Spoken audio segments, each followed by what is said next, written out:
Social মিডিয়ার মাধ্যমে তার কাটা মুমতাজুলকে চ্যালেঞ্জ করতেছি যে শবে বরাতের রোজা রাখলে জাহান্নামায় যেতে হবে। এই কথার পক্ষে কোরআন হাদিস ইজমা কিয়াস থেকে একটা কোনো দলিল যদি পেশ করতে পারে তো ইনশাআল্লাহ আমি মুফতি আবুল কালাম এই মুমতাজুলকে 1 লক্ষ টাকার উপহার দেব ইনশাআল্লাহ। বসিয়ে দেন একদিন সামনে, একদিন সামনাসামনি করে দেন, ওর ভাঁড়ে কচি পিতিয়াল আছে দেখে নিব, একদিন সামনাসামনি করিয়া দেন। ওই তো দূরের কথার বাপও বুঝতে পারবে না। এই রকম বক্তব্য দেওয়ার কারণে কয়েকদিন আগে এই যে আপনাদের গাজল আছে না, গাজল থেকে একটা ছেলে ফোন করেছে যে আপনি মুমতাজুলের সাথে মুনাজারা করবেন। তা বললাম এনি টাইম করবো। ডাক কোথায় করবে? ডাক্তার মুমতাজুলকে যেখানে বসতে চাই ইনশাআল্লাহ ওই জায়গাতেই বসবো। কারণ আমরা আহলে সুন্নাত ওয়াল জামাতের মানুষ, আমরা দালালি কথা বলি না, আমরা দলিলি কথা বলি। আর যেই কথাটা বলি তার দলিল ইনশাআল্লাহ তাআলা এনি টাইম এনিওয়্যার এনিবডি যে কোনো সময় ইনশাআল্লাহ আমরা দিয়ে যেতে পারি। ওঠান হাদিসটি আবু দাউদের মধ্যে আছে, হাদিসটি মুসান্নাফ ইবনে আব্দুর রাজ্জাকের মধ্যে আছে। হাদিসের রাবি আমার মাওলায়ে আলী মুশকিলে কুসা হায়দারে কাররার শেরে খোদা সাহেবে জুলফিকার হযরত আলী মুর্তজা রাদিয়াল্লাহু তাআলা আনহু তিনি বর্ণনা করেন যে নবী আমার বলেছেন যখন শাবান মাসের আজকে 14 তারিখের দিবাগত রাত্রি আসবে তো তোমরা দিনের বেলাতে রোজা রাখো এবং রাত্রির বেলাতে দাঁড়িয়ে দাঁড়িয়ে ইবাদত করো। সুবহানাল্লাহ। ইসলাম সৌদি থেকে 5000 টাকা। তো আল্লাহর নবী বলতেছেন যে তোমরা দিনের বেলাতে রোজা রাখো এবং রাত্রি বেলাতে ইবাদত করো। কারণ ওই দিন আজকে আল্লাহ পাকের রহমত সূর্য অস্তমিত যাওয়ার পরে পরে আল্লাহর রহমত প্রথম আসমানে নাজিল হয়। নাজিল হওয়ার পরে সারাটি রাত আল্লাহ রাব্বুল আলামিনের রহমত দুনিয়ার দিকে আজকে নেঘা করে ডাকতে থাকে, হে দুনিয়ার মানুষ শোনো, আজকে যদি তোমাদের কারো রুজি যদি দরকার হয় রুজি চাহো আমি আল্লাহ দিব, কারো আরোগ্য দরকার হলো আরোগ্য চাহো আমি আল্লাহ আরোগ্য দিব, কারো যদি আজকে মাপ চাহার মন হয় মাপ চাহো আমি আল্লাহ তাকে ক্ষমা করে দিব। কোন ব্যক্তি সন্তান চাইলে সন্তান দিব, ঘর চাইলে ঘর দিব, বাড়ি চাইলে বাড়ি দিব। বলে শোনো বান্দারা, মহান রব্বুল আলামিন এই রাত্রিরে কয়েক রকমের ব্যক্তি ব্যতিরিকে আল্লাহ সকলকে ক্ষমা করে দেন। সুবহানাল্লাহ সুবহানাল্লাহ। এই রাত্রিতে বলে ইবাদত করা যাবে না। এই যে কত কথা বলবো, এত ভুল কথা বলে যে ওর কথা যদি আপনি কম্পিউটারে লোড দেন তো কম্পিউটার হ্যাং করে যাবে। জি, আমাদের পার্শ্ববর্তী একটা দেশ আছে বাংলাদেশ, আপনারা সকলে চিনেন বাংলাদেশ। তো এই বাংলাদেশ আমাদের পার্শ্ববর্তী দেশ। আর গোটা পৃথিবীর মধ্যে আপনি যদি খোঁজ করেন আগল পাগল ছাগল কোন দেশে বেশি, তো বাংলাদেশে। আপনি খোঁজ নিয়ে দেখেন, সুন্নি আলমে আছে, পীর মাশায়েখ আছে, কিন্তু যত প্রকারের ফিতনা সৃষ্টি হয় বাংলাদেশে। একটা মোবাইলে কদিন আগে জিকির দেখতেছি যে এক পীর জিকির করছে, পরে এমন এমন জিকিরের আবিষ্কার করে বাংলাদেশে, ও জিকির রাজধানী এক্সপ্রেসও বইবে না। জি, কয়েকদিন আগে আমার মোবাইলে এখনো জিকির গেলা আছে। কয়েকদিন আগে একটা জিকির দেখছি যে পীর স্টেজে বসে জিকির করছে, হুক হুক করে। নিচ থেকে এক মুরিদ এত জোরে লাফ মারলো যে পীরকে উল্টে ফেলে পীরের লুঙ্গি উঠে ফেল। ও ভিডিও আমার মোবাইলে আছে, আপনি দেখেন। আরেকজনকে দেখছি যে এমন জিকির করছে যে বাস ধরে বান্দরের মতন প্যান্ডেলে বেহে চলেছে। ওই জিকির কোথায় বাংলাদেশ আবিষ্কার? একজনকে দেখছি যে গলায় 12-13টা বদনা ঝুলিয়ে আছে। তো বলছে হ্যাঁ রে, এর নাম কি? তো বলছে এর নাম হলো বদনা বাবা। একজনকে দেখছি যে দরবারে গেলে মানুষকে বিড়ি খাওয়ায়। তো বলছে এর নাম কি? তো বলছে এর নাম হলো বিড়ি বাবা। শুধু বাবা। তো যত প্রকারের ফিতনা সৃষ্টি হয় বাংলাদেশ থেকে, আর যত প্রকারের এই বুকের উপর হাত বাঁধা গেলা হচ্ছে বাংলাদেশের বক্তার বক্তব্য শুনে। ও দেশি বক্তার বক্তব্য শুনে না, বাংলাদেশের বক্তার বক্তব্য শুনে। এমন এমন ফতোয়া ডেলিভারি হয় বাংলাদেশ থেকে। আচ্ছা ভাই বলেন, আপনারা গরুর গোশত খান না? খান না? ছাগলের গোশত খান? আচ্ছা বলেন, গরু যখন জবাই করেন তো গরুর সব কিছু খায়ালেন না কিছু কিছু ফেলে দেন? জোরে বলেন না, কিছু কিছু ফেলে দিতে হয়। কুরবানির সময়তে বাংলাদেশের এক শায়েখকে জিজ্ঞাসা করেছে কুরবানির আগে যে গরু ছাগলের অন্ডকোষ মানে বিচি খাওয়া যাবে কি যাবে না, তো বলছে কোনো ব্যাপার নাই, মুন যদি চাইতে ওটা খাই নি, চিনতে কিনা বিচি খাওয়া যায় গো, শালা সাতালেরাও খাই না। আর ও বলছে তোমার যদি মন চাহে তো তুমিও খাইয়া লিও। আপনি চিন্তা করেছেন, বলছে কোনো অসুবিধা নাই, মন যদি চাহে তো ওডিয়াকেও খাইয়া লিও। একটা মানুষের রুচ অরুচ বলে জিনিস আছে না, কি বলছেন? শালা রুচ অরুচ বলে কিছু নাই, বলছে কোনো ব্যাপার না, ওডিয়াকেও ভাজা করে খাইয়া লিও। আছি জানে মোহতারাম, মনে বলে যে কুরবানির সময় থেকে না আড়িয়া গরুর অন্ডকোষকে প্যাক করে বাংলাদেশ পাঠিয়ে দেয়, খা কত খাবি। এই জন্য বলি সাবধান, ওদের সাথে বেশি কুটুমতালি করিয়েন না, না তো কবে আড়িয়া গরুর বিচি ভাজা করে খাইয়ে দিয়ে টেরও পাবেন না, কবে খাইয়ে দিবে টের পাবেন না। সাবধান, খুব সাবধানতার সাথে চলাফেরা করিয়েন। কি কি যে খাই আল্লাহ জানে গো, হ্যাঁ? ওর রুচ অরুচ বলে কোনো জিনিস নাই, যাই পাই তাই খাই। বলেন মুসলমান সাঁওতাল গেলাও এই অন্ডকোষ খাই, অথচ ও খাইয়ে। মমতাজুল কয়েকদিন আগে একটা ফতোয়া দিয়েছে, চিন্তা করেন ইয়াদের কথা বলতে লাগলে একের পর এক মনে চলে আসে। আপনারা বিরক্ত হয়েছেন কি, অসুবিধা হয়েছে কি? একবার জোরে সুবহানাল্লাহ বলে দেন, সুবহানাল্লাহ, আর একটু আওয়াজ দিয়ে বলেন সুবহানাল্লাহ। সুবহানাল্লাহ। কয়েকদিন আগে মমতাজুল একটা কথা বলেছে, বলছে যে জানোয়ারের গোশত খাওয়া হালাল, তার পেশাব পান করাও হালাল। নাউজুবিল্লাহ বললাম।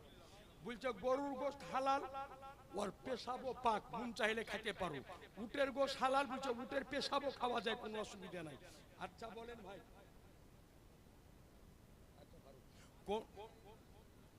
আচ্ছা 5000 এনা হাজি সাহেব, আল্লাহ যেন কবুল করে। আচ্ছা বলেন ভাই, কোন ব্যক্তি যদি বলে মুসলমান হয়ে যে গরুর গোশত খাওয়া যায়, পেশাবও পান করা যায়, তো ওর সাথে আর দিলীপ ঘোষের সাথে কোনো পার্থক্য আছে? আমি আর নিচে নামছি না, বুঝলেন নাকি? বুঝেননি কথা?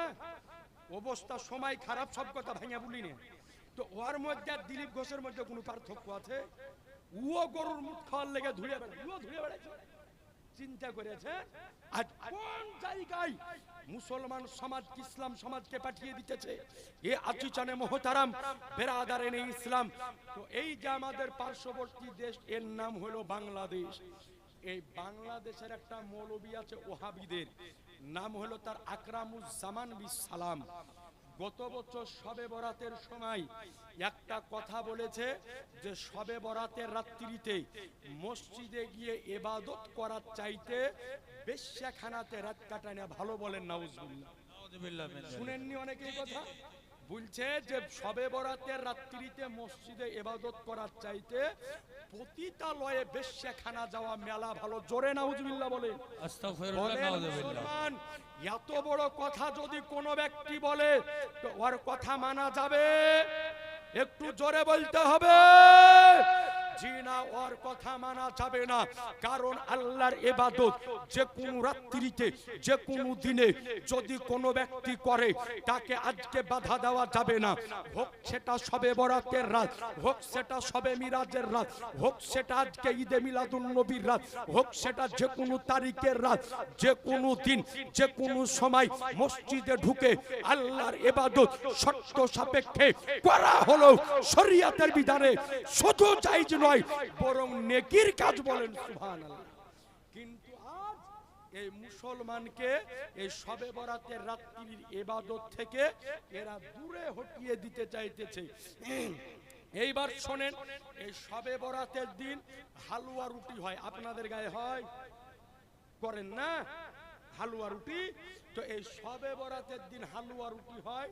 তো হালুয়া রুটি লিয়ে ওর বাঁধা গেল, ওর কোনো জিনিস নিয়ে বাঁধল না, ওর বাঁধা গেল হালুয়া রুটি নিয়ে। বলছে ওয়া খাওয়া যাবে না, হালুয়া রুটি একটা হালাল খাবার না, কি বলছেন? তো বলছে ওয়া খাওয়া যাবে না, বলে খাওয়া বেদাত, খাওয়া শিরিক। এ আজি জানে মোহতারাম, হালুয়া রুটি আমরা শবে বরাতের দিনও খাই, অন্য দিনও খাই না। খাই না গো? অন্য দিনও হয়, রমজান মাসে অনেক বাড়িতে হালুয়া হয়। আমি যখন বেরেলিতে পড়তাম তো আমার একটাই দিদি, তো আমার দিদি আমাকে সুন্দর করে হালুয়া দিয়ে বরফি বানিয়ে বানিয়ে দিত, যে নিয়ে যাবি খাবি বেরেলিতে যা। তো আমি নিয়ে যেতাম। তো আমরা হালুয়া রুটি হালাল খাবার শবে বেড়াতে খাই, শবে মেরাজে খাই, শবে কদরে খাই, মুহররমে খাই, ঈদে মিলাদুন নবীতে খাই, ফাতাহ ইয়াজদামে খাই, গাউস পাকের ফাতিহাতে খাই, এরপরে খাজা পাকের ফাতিহাতে খাই। শবে বরাতে শুধু কেন, যে কোনো দিন যে কোনো সময়তে হালুয়া রুটি খাওয়া যায়, কিন্তু এর সব আগে বাঁধা গেল যে হালুয়া রুটি খাওয়া যাবে না। এ আতি জানে মোহতারাম, তো আমরা হালুয়া রুটি তৈরি করি, নিজে করি, নিজে খাই, পাড়া প্রতিবেশীকে খাওয়াই, গরিব ফকির মিসকিনকে খাওয়াই। ইনশাল্লাহ এই বছরও আমরা আজকে সবে বরাতে হেদুর আলী ইসলামপুর কতদিন 1000 সুবহানাল্লাহ। তো আজ জানে মোহতারাম এই বছরও আমরা হালুয়া রুটি এই বছরও তৈরি করব, তৈরি করে নিজে খাবো, পাড়া প্রতিবেশীকে খাওয়াবো, ফকির মিসকিনকে দিব, এবং ওহাবির আলে ওরাকেও দিব। নাকি বলছেন? না দিবেন না? দিবেন না? ওরাকে বেশি করে দিয়েন, ওরাকে যদি আসে তো একটু বেশি করে দিবেন। ওদের একটা স্বভাব আছে, বলে শিরিক, বলে বেদাত, খালি ডাকে দিয়েন, আপনার হাড়ি যদি একলে খাইয়ে উল্টে না দেন। শিরিক বলে, বেদাত বলে, কিন্তু যখন সময় যা ডাকে যখন দিবেন কিনা, তখন এমন ভাবে খাবে যে আপনার হাড়ি উল্টে দিবে। তো আজই জানে মোহতারাম, তো তারা আজকে শবে বরাতের হালুয়া রুটি তারা আজকে খেতে চায় না, এটাকে শবে বরাতের দিন বানানোর জন্য বেদাত শিরিক বলে এটাকে আজকে উড়িয়ে দেয়। বুখারীর মধ্যে হাদিস, মিশকাতে হাদিস, মুসনাদে আহমদে হাদিস, নবী আমার বলেন, আম্মা জান আয়েশা সিদ্দিকা রাদিয়াল্লাহু তাআলা আনহা বলেন যে নবী আমার বলেছেন, নিশ্চয় আমার নবী হালুয়া এবং মধু খেতে ভালোবাসতেন। বলেন সুবহানাল্লাহ, সুবহানাল্লাহ। আচ্ছা বলেন, নবীর হালুয়া এবং মধু ছিল প্রিয় খাবার, নাকি বলছেন? হালুয়া এবং মধু ছিল প্রিয় খাবার। তো যে খাবার আমার নবীর প্রিয়, আমাদের প্রিয় হবে না? হবে না? জোরে বলেন না। এখন এই হালুয়া তারা খেতে চাই না কেন? ইয়াইলিয়া আমি একটু গবেষণা করে দেখেছি যে আমাদের বাংলা ভাষাতে একটা কথা বলে যে কুকুরের পেটে সব হজম হয়, একটা জিনিস হজম হয় না, ওর নাম জোরে বলেন না, ঘি। হালুয়াতে কিন্তু ঘি দেওয়া থাকে না, থাকে না গো? হালুয়াতে ঘি দেওয়া থাকে, তাহলে ওর লাগে খাই না এক নাম্বার। আর নাহলে দ্বিতীয় নাম্বার হতে পারে শয়তান সব খাবার খেয়ে নিতে পারে, কিন্তু যেই খাবারে বিসমিল্লাহ পড়া থাকে ওই খাবার কিন্তু শয়তান খেতে পারে না। তো এই কারণে মা বোনরা যখন হালুয়া বানাতে আরম্ভ করে বিসমিল্লাহ পড়ে শুরু করে, এই কারণে আপনার এই হালুয়া তার সহ্য হয় না, নাকি বলছেন? তো আজই জানে মোহতারাম, তো সুতরাং আপনাদেরকে বলবো এই দল থেকে দূরে থাকবেন। এরা হলো নাবি বিদ্বেষী, এরা হলো নাবির সূত্র, এরা হলো আজকে আউলিয়ায়ে কেরামের সূত্র, এরা হলো পীরেদের সূত্র, এরা হলো ইসলামের সূত্র, এরা হলো দেশের সূত্র মুসলমান। সুতরাং আপনাদেরকে অনুরোধ করব, এই রকম দল থেকে, এই রকম পথ থেকে, এই রকম মাযহাব থেকে নিজেদেরকে সংযত রাখবেন। খবরদার জেনে রাখবেন, এই পৃথিবীর বুকে একমাত্র জান্নাতি দল, জান্নাতি যে ফেরকা, তারই নাম হলো আহলে সুন্নাত ওয়াল জামাত। সুবহানাল্লাহ, সুবহানাল্লাহ। মিশকাতের মধ্যে হাদিস, তিরমিজির মধ্যে হাদিস, নবী আমার এই উম্মত সম্পর্কে একটা ভবিষ্যৎবাণী করে গিয়েছেন। নবী আমার বলেন, শোনো, নিশ্চয় বনি ইসরাইল গোত্রের মধ্যে 72 ভাগে বিভক্ত হয়েছিল, আমার উম্মতের মধ্যে 73টা দলে বিভক্ত হবে। কুল্লুহুম ফিন্নার, সবাই যাবে জাহান্নামে, ইল্লা মিল্লাতান ওয়াহিদা, একটা দল মাত্র যাবে জান্নাতে। সাহাবায়ে ইকরাম জিজ্ঞাসা করলেন, মান ইয়া রাসূলুল্লাহ, এই দলটি আজকে জান্নাতে যাবে, তার পেহচান কি হবে, তার আলামত কি হবে? তো আমার গায়েবের সংবাদদাতা পয়গম্বর আমার নবী বললেন, শোনো, মা আনা আলাইহি ওয়াস সাহাবী, অর্থাৎ যে দলটা আমার এবং আমার সাহাবীর আজকে পত মতের উপরে থাকবে, ওই দলটা জান্নাতে যাবে, ওটা নাজাত প্রাপ্ত হবে, ওটা মুক্তি প্রাপ্ত হবে। নবী আমার এই কথা বলেননি, যে সমগ্র মানুষের মধ্যে 73টা দল হবে, বরং নবী আমার বলেছেন আর শুধুমাত্র আমার উম্মতের মধ্যে হবে। অর্থাৎ নবী বলেছেন ওয়া তাফতারিকু উম্মতি, অর্থাৎ আমারই উম্মতের মধ্যে 73টা দলে বিভক্ত হবে। এর মধ্যে 72টা দল জাহান্নামে যাবে, একটা দল মাত্র জান্নাতে যাবে। তাহলে বোঝা গেল যে আজকে 73টা দলে বিভক্ত হবে। 73টা দল নামাজ পড়বে, 73টা দল রোজা রাখবে, 73টা দল হজ করবে, 73টা দল যাকাত দিবে, 73টা দল মসজিদ বানাবে, 73টা দল মাদ্রাসা বানাবে, 73টা দল টুপি পরবে, 73টা দল পাঞ্জাবি পরবে, 73টা দল দাড়ি রাখবে, 73টা দল আজকে সাদকা করবে, 73টা দল তাসবিহ করবে, 73টা দল কোরআন পড়বে, 73টা দল হাদিস পড়বে, 73টা দল বুখারী পড়বে, 73টা দল মুসলিম পড়বে, 73টা দল তিরমিজি পড়বে, 73টা দল আজকে ইসলামের পথে থাকবে। এর মধ্যে 72টা দল জাহান্নামে যাবে, একটা দল মাত্র জান্নাতে যাবে। মুসলমান সুবহানাল্লাহ, সুবহানাল্লাহ, জোরে হবে না সুবহানাল্লাহ? নবী বলেছেন 73টা দলে বিভক্ত হবে, এর মধ্যে 72টা দল জাহান্নামে যাবে, একটা দল জান্নাতে যাবে। বলেন মুসলমান, নবীর কথা সত্য না মিথ্যা? সত্য। একটু জোরে দুই হাত উঠিয়ে সত্য। অর্থাৎ নবী আমার বলেছেন 73টা দলে বিভক্ত হবে, এর মধ্যে 72টাই দল জাহান্নামে চলে যাবে, একটা দল যাবে জান্নাতে। এখন জান্নাতে যাবে তো যাবে কোন দল? এটা নিয়ে লেগেছে টানা হেচড়া। যত দল তৈরি হয়েছে এর মধ্যে একটা জাত আছে, নাম হচ্ছে দেওবন্দ। নাম শুনেছেন? ওর নাম হলো দেওবন্দ। তো দেওবন্দকে যাওয়ার পরে যদি জিজ্ঞাসা করেন যে ও দেওবন্দ ভাই, নবী বলেছেন 73টা দলের মধ্যে একটা দল জান্নাতে যাবে, ওটা কে? তো ও তখন বান্না ঢুকে বলবে ওই দলটাই আমরা, আমাদের দিকে চলে এসো। নাকি বলছেন? এরপরে আর একটা দল আছে যাকে বলা হয় হাড়ি বহা দল, মানে বুঝেন, ওর নাম হচ্ছে তবলিগ জামাত। মসজিদে মসজিদে হাড়ি ডাঙ্কা কলসি নিয়ে বলে আমরা তবলিগ করে বেড়াচ্ছি। বলে কি করছো? বলে তবলিগ করে বেড়াচ্ছি, তবলিগ করে বেড়াচ্ছি। ওর নাম হলো তবলিগ জামাত। দেখবেন মসজিদে মসজিদে হাড়ি কলসি ডাঙ্কা নিয়ে মসজিদে রান্না করার, মসজিদে খায়, মনে হয় যে মসজিদ তোলায় ওর বাপের রান্নাঘর। কথা বুঝতে পেরেছে? ওই মসজিদের ভিতরে গিয়ে ওগুলা করে। তো ওকে যদি বলা হয় যে 73টা দলের মধ্যে একটা দল জান্নাতে যাবে, ওই দলটাকে, তো ও মাতার হাড়ি নামিয়ে বলবে ওই দলটা হলাম আমরা। অর্থাৎ ও বলবে আমিও জান্নাতে যাব। ওহাবি আহলে হাদিস দ্বারা ওরা বলবে আমরাই হলাম ওই দল জান্নাতি দল। এরপরে যারা জামাতে ইসলামী ওরা বলবে ওই দলটা হলাম আমরা। এ আজি জানে মোহতারাম, আজকে আপনাকে বলে যাই কোন দলটা জান্নাতে যাবে এই কথা যদি জানতে হয় আমাকে নয়, কোন মাওলানাকে নয়, জিজ্ঞাসা যদি করতে হয় জিজ্ঞাসা করুন জিনাকে বলা হয় হাফিজুল হাদিস আল্লামা মোল্লা আলী কারি রহমাতুল্লাহ আলাই। এই মেশকাতের হাদিস এর ব্যাখ্যা তিনি করেছেন।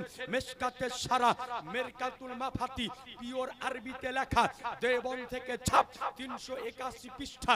তার মধ্যে তিনি স্পষ্ট আকারে ব্যাখ্যা করে বলেছেন আল ফেরকাতু নাজিয়াতু হুম আহলু সুন্নাতে ওয়াল জামাতে, অর্থাৎ নাজাত প্রাপ্ত মুক্তিপ্রাপ্ত জান্নাতি যেই দল তারই নাম হলো আহলু সুন্নাতে ওয়াল জামাত। नारे तकबीर, नारे रिसालत, उलामाए अहले सुन्नत वल जमात, खाजा का हिंदुस्तान, खाजा का हिंदुस्तान, फैजान ख्वाजा शाहिद हुसैन, नारे तकबीर, नारे रिसालत। ये अच्छी जाने मोहतरम, অর্থাৎ একমাত্র নাজাত প্রাপ্ত মুক্তি প্রাপ্ত যে দল তারই নাম হলো আহলে সুন্নাতে ওয়াল জামাত। আপনার অবিশ্বাস যদি হয় তো মেশকাতের সারা মেরকাত, আচ্ছা আমি পরে বলেছি, মেশকাতের সারা মেরকাতুল মাফাতি, যেটা আরবি ভাষাতে লেখা এবং দেওবন্দ থেকে ছেপেছে, আপনি হাজির করে দেন, এক্ষুনি ইনশাআল্লাহ আপনাকে খুলে দেখিয়ে দিতে পারবো। এ আজিজানে মোহতারাম, এই জন্য আপনাকেও আমাকে একটাই দলে থাকতে হবে, নাম হলো তার আহলে সুন্নাতে ওয়াল জামাত। এবার আরেকটা দলিল নিয়ে এলেন। আগেই বলেছি আমরা আহলে সুন্নাত ওয়াল জামাতের আলেম, আমরা দালালি কথা বলি না, দলিলি কথা বলি। দলিল দিয়ে যাচ্ছি, যদি কোনো ব্যক্তি ক্ষমতা যদি থাকে তো আমাকে এখনই ধরু, আর যদি পরে করে চলে যাওয়ার পরে আয়ের দোকানে চায়ের দোকানে যদি উল্টে পাল্টা বলো, তার কান গরম করে দিতে হবে, নাকি বলছে? হ্যাঁ, যে তোমার স্টেজে ধরার ক্ষমতা নাই, আর চলিয়া যখন যাব তখন তুমি উল্টে পাল্টা কথা বলবে। এক বাপের যদি এক বাপের জন্ম দেওয়া যদি হও, তো সামনে বসে যাও একদিন, সেই দিনই বোঝা যাবে কার ভাড়ে কচি কিতিয়াল আছে। এই জানুয়ারি মাসের 18 তারিখে একটা আমার প্রোগ্রাম ছিল নদিয়াতে, একটা থানা আছে নাম হলো শান্তিপুর, আপনারা নাম শুনেছেন। এই শান্তিপুরে একটা সম্মিলন ছিল, কাদেরিয়া সুন্নি সম্মিলন ছিল শিয়াদের বিরুদ্ধে। আমরা সুন্নি, তারা শিয়া, তাদের বিরুদ্ধে। তো ওইখানে আমি একবার নয় বারবার চ্যালেঞ্জ করলাম, কারো ক্ষমতা হলো না স্টেজে এসে ধরার। এখনো ইউটিউব ফেসবুক আলোচনা গেলা আছে, কিতাব দেখিয়ে দেখে হাদিস বের করে আলোচনা করেছি। তো চলে আসার পরে দেখছি এখন ভিডিওর কমেন্টে গালি দিচ্ছে, বলে সেদিন তোর বাপের ক্ষমতা হলো না ধরার। আর চলে আসার পরে আজকে বিড়ালের মতো পেছন থেকে মেও মেও করা, শেরের মতো যদি হতো ক্ষমতা থেকে সামনে বসে, নাকি বলছেন? তো এরপরে চলেন দলিল আপনাকে আরেকটা দিয়ে দিই, যে জান্নাতি দল হলো আহলে সুন্নাত ওয়াল জামাত। জোরে বলেন, আওয়াজ দিয়ে বলেন, উঠান কোরআন শরীফ, খোদার কালাম, সূরা আল ইমরান আয়াত নাম্বার 106। বেদ যদি মন করব এখনই বের করে দেখেন। আল্লাহ রাব্বুল আলামিন বলেন, ওই দিন অর্থাৎ মাহশারের দিন কিছু লোকের চেহারা হবে পূর্ণিমার চাঁদের মতো জ্বলজ্বলে, সুবহানাল্লাহ বলেন। আর কিছু মানুষের চেহারা হবে কালো কুৎসিত আমাবস্যার রাতের মতো। তো আল্লাহ বলছেন ওই দিন কিছু মানুষের চেহারা হবে জ্বলজ্বলে সুন্দর, আর কিছু মানুষের চেহারা হবে কালো কুৎসিত। এই আয়াতের ব্যাখ্যা করেছে ওহাবীরা সবচাইতে যাকে বেশি মানে ইমাম ইবনে কাসির, তার লেখা তাফসিরের কিতাব তাফসির ইবনে কাসিরের মধ্যে ইমাম ইবনে কাসির লিখেছে, মাহশারের দিন যাদের চেহারা পূর্ণিমার চাঁদের মতো জ্বলজ্বল করবে, তারা সকলেই হবে সুন্নি জামাতের মানুষ। সুবহানাল্লাহ, সুবহানাল্লাহ। একটু জোরে বলেন না সুবহানাল্লাহ, আর একটু আওয়াজ দিয়ে বলেন সুবহানাল্লাহ। আর সুবহানাল্লাহ বলতে ভয় করছেন কেন? যদি মুনাজারা করতেছে আমি করব, আপনার ভয় কিসের? খালি আসুক না একবার, ও ভয় আমাদের নাই। তো আজি জানে মোহতারাম বেরাদারিনে ইসলাম, তো যাদের চেহারা হবে চকচকে, এবার আপনি মিলান দুনিয়ার বুকে। আল্লাহ বলেছেন কিয়ামতের ময়দানে মাহশারের দিনে যাদের চেহারা জ্বলজ্বলে হবে তারা জান্নাতি হবে, তারাই নাজাত প্রাপ্ত হবে, তারাই মুক্তি প্রাপ্ত হবে। এবার আপনি দেখেন সুন্নি জামাতের ব্যক্তি যারা দেখতে যদি কালো হয় তবুও ওর চেহারা কিন্তু নূরের মতো ঝকঝক করে, জি বেশ। নাকি বলছে? আর ওহাবীদের ওদের চেহারা দেখেন গা, স্টেজের উপরে বসে থাকে তো মনে হয় যে ফেরাউনের চাচাইতো ভাই, দেখে মনে হয় যে চেহারাতে কালো কুকুরে মুতে দিয়েছে, এত জঘন্য লাগে চেহারা দেখে। আর সুন্নি মানুষ ভাই, যারা সুন্নি মানুষ দেখেন বসে আছে, দেখেন আলেম নাই, চেহারা দেখেন মনে হচ্ছে চেহারাতে নূর চমকেছে। অর্থাৎ সুন্নি মানুষদের চেহারা ঝকঝক করে, কারণ সুন্নি জামাতের মানুষের অন্তরের ভিতর আমার নবীর প্রেম রয়েছে, যেটা থেকে তারা আজকে দূরে রয়েছে। আপনি চিন্তা করেন তো দুনিয়ার বুকে আপনি দেখালেন যে কোন দল জান্নাতে যাবে আর কোন দল জাহান্নামায় যাবে।